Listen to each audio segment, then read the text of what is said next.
इस कानून को फाड़ता हूं। ये अनकॉन्स्टिट्यूशनल है सर। नमस्कार, मैं हूं आपके साथ सृष्टि श्रीवास्तव। वक्फ संशोधन बिल पर विपक्ष खूब हल्ला कर रहा है, विरोध प्रदर्शन कर रहा है, लेकिन जब मैदान में असदुद्दीन ओवैसी आए तो माहौल ही बदल गया। ओवैसी ने न सिर्फ इस बिल का जमकर विरोध किया, बल्कि वक्फ संशोधन बिल की प्रति भी फाड़ दी, जिससे हर कोई हैरान रह गया। मोदी सरकार पर भड़कते हुए ओवैसी ने संसद में बवाल मचा दिया। चलिए आपको भी बताते हैं पूरी खबर के बारे में। दरअसल वक्फ बिल लोकसभा में पेश हो गया। केंद्रीय संसदीय कार्य मंत्री किरेन रिजिजू ने बुधवार को लोकसभा में वक्फ संशोधन विधेयक पेश किया, जिसके बाद से विपक्ष जमकर इसका विरोध कर रहा है और कह रहा है कि मुस्लिमों के साथ गलत हो रहा है। सांसदों में खूब बहस हुई, लेकिन जब लोकसभा अध्यक्ष ओम बिरला ने ओवैसी का नाम संसद में बोलने के लिए लिया तो विपक्ष को जैसे उम्मीद मिल गई, ओम बिरला भी मुस्कुराने लगते हैं। एआईएमआईएम के प्रमुख असदुद्दीन ओवैसी ने वक्फ संशोधन विधेयक 2025 को लेकर सरकार पर निशाना साधा, एक एक तर्क के साथ सरकार को घेरा। इसी दौरान ओवैसी ने विधेयक को असंवैधानिक बताते हुए महात्मा गांधी की तरह इसे फाड़ने की बात कही और फिर वक्फ संशोधन बिल की प्रति फाड़ दी। आप ये वीडियो देखिए। सर, अगर आप हिस्ट्री को पढ़ेंगे तो महात्मा गांधी उस वक्त के व्हाइट अफ्रीका में सफेद फार्म अफ्रीका के कानून को महात्मा गांधी ने कहा था कि ये मेरा कॉन्शियंस इसको मानता नहीं है, मैं इस कानून को कबूल नहीं करता हूं। तो महात्मा गांधी ने क्या किया, उन्होंने उस कानून को फाड़ दिया। तो मैं गांधी की तरह इस कानून को फाड़ता हूं। ये अनकॉन्स्टिट्यूशनल है सर। इस देश में झगड़े पैदा करने का काम बीजेपी करना चाहती है मस्जिद और मंदिर के नाम पर, इसीलिए मैं इसका कंडेम करता हूं और मैं आपसे गुजारिश करता हूं कि मैंने अपने 10 अमेंडमेंट दी हैं, आप इसको कबूल करिए सर, मुझे बोलने का मौका दीजिए और उस पर डिवीजन का मैं डिमांड भी करूंगा। Thank you sir. तो देखा आपने किस तरह से ओवैसी ने इस बिल को एक्सेप्ट करने से इनकार कर दिया और अपना गुस्सा निकाला। अब हर तरफ ओवैसी की चर्चा है। बता दें, इसके अलावा ओवैसी ने गृह मंत्री अमित शाह और मोदी दोनों पर जमकर निशाना साधा। आप वो भी सुनिए। कर दे रहे हैं सर। अच्छा सर, आप देखिए, अब आप आ जाइए ये ट्राइब्यूनल पर। मुझे समझ में नहीं आया सर कि हमारे होम मिनिस्टर वजीर दाखिला ने क्या कह दिया कि 2013 का जो कानून है वो नहीं बनता तो हम नहीं लेके आते। मैं बड़े अदब के साथ उनसे पूछना चाह रहा हूं कि क्या उस वक्त राजनाथ सिंह साहब, अडवाणी साहब, हमारी लेट सुषमा स्वराज, ये बड़े बड़े नेता यहां बैठे थे?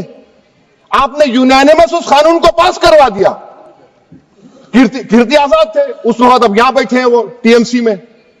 तो क्या आप गलत थे या वो गलत थे? हमको बता दीजिए, आप बता दीजिए, क्योंकि अगर अडवाणी आपके लिए बहुत बड़ा नेता है, मेरे लिए नहीं हो सकते, आपके लिए आपने पद्मश्री दिया उनको। मोहतरमा सुषमा स्वराज की जबरदस्त तकारीर का मैं कायल हूं, वो बैठकर उस 2013 को यूनानिमस पास कर दिए। मुझे कंफ्यूजन है कि क्या अमित शाह, नरेंद्र मोदी बड़े हैं या अडवाणी बड़े हैं? आपके लिए आप तय कर लीजिए। वही फिलहाल आपको बता दें, कांग्रेस जमकर इस बिल का विरोध कर रही है। कांग्रेस सांसद केशरी वेणुगोपाल ने सरकार पर निशाना साधते हुए कहा था, इस तरह का बिल जिसे आप सदन में ला रहे हैं, कम से कम सदस्यों को संशोधन करने का अधिकार तो होना चाहिए। आप कानून को जबरन थोप रहे हैं। आपको संशोधन के लिए समय देना चाहिए। संशोधन के लिए कई प्रावधान हैं। आप उनका बयान भी सुनिए। बोलिए। This type of bill, when you are bringing it to the house, at least the members has to have the power to give amendments. Yesterday, what happened, sir? This bill has been brought into the notice of member only afternoon, around afternoon. Then the amendment time will be ceased till 3:30. Then how can the members move amendments, sir? This is basically you are actually bulldozing the legislation, sir. This type of legislation bulldozing is not happening in this house, sir. Sir, members have to. Why that, sir? You need to give time for amendment, sir. Sir, there are several provisions to be given amendment. There is no time at all. Okay, आप सुनिए आपने।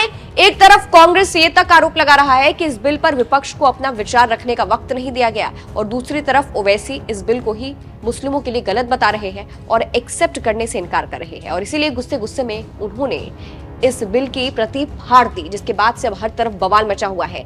फिलहाल ओवैसी ने जिस तरह से इस bill को एक्सेप्ट करने से इनकार किया है और इस बिल की प्रति फाड़ दी है, उसको आप कैसे देखते हैं? कमेंट करके अपनी राय हमें जरूर बताइएगा। अंत में आपको सुनाते हैं कि ओवैसी ने और क्या कुछ कहा, सुनिए। मस्जिद बंद, गवर्नमेंट प्रॉपर्टी हो गई।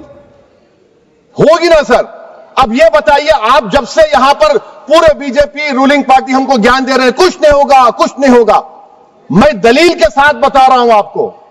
ये मस्जिद दिल्ली गवर्नमेंट बोलती हमारी है, वक्फ दिल्ली वक्फ बोलता हमारी है, तो सर वक्फ बाय यूजर, अगर मैं अपनी गवर्नमेंट के खिलाफ वक्फ बोर्ड वक्फ बाय यूजर इस्तेमाल नहीं करेगा तो क्या है सर? अच्छा, ये अमेंडमेंट जब हो जाएगा तो मुझे कहने दीजिए सर, सिर्फ प्राचीन मंदिरों की इबादत होगी, मस्जिदों की नहीं होगी। अब सर आप आ जाइए, अगर डिस्प्यूट मेरा एंशिएंट मॉन्यूमेंट से वक्फ का, एक मिसाल दे रहा हूं, दिल्ली में 172 वक्फ प्रॉपर्टीज एएसआई कंट्रोल में है, मैं तो हार ही गया वो, क्योंकि मेरे पास डॉक्यूमेंट नहीं है। आप कह रहे हैं कि डॉक्यूमेंट चढ़ाओ, अगर मेरा गवर्नमेंट से डिस्प्यूट चल रहा है मैं तो क्लेम ही नहीं कर सकता, क्योंकि आप जज बनेंगे, आप ही फैसला करेंगे, और जब तक आप फैसला नहीं करते वो वक्फ की प्रॉपर्टी नहीं होगी। वो प्रोविजन डाल दिया आपने। अच्छा, अगर मेरा डिस्प्यूट एनक्रोचर से होगा सर, तो एनक्रोचर में तो आपने तो 107 को डिलीट कर दिया, आप रातों रात खाबिज को, एनक्रोचर को मालिक बना रहे हैं। सर मैं ये पूछना चाहता हूं आपके जरिए हुकूमत से, एक मुंबई में एक बहुत बड़े दौलतमंद है, खोजा बरादरी का यतीम खाना था, उन्होंने 2004 या 5 में 22 करोड़ में खरीद लिया। वो केस सुप्रीम कोर्ट में है कि आप उनको मालिक बनाना चाहती है लिमिटेशन एक्ट अप्लाई करके। हमको बताइए, हम जानना चाह रहे हैं।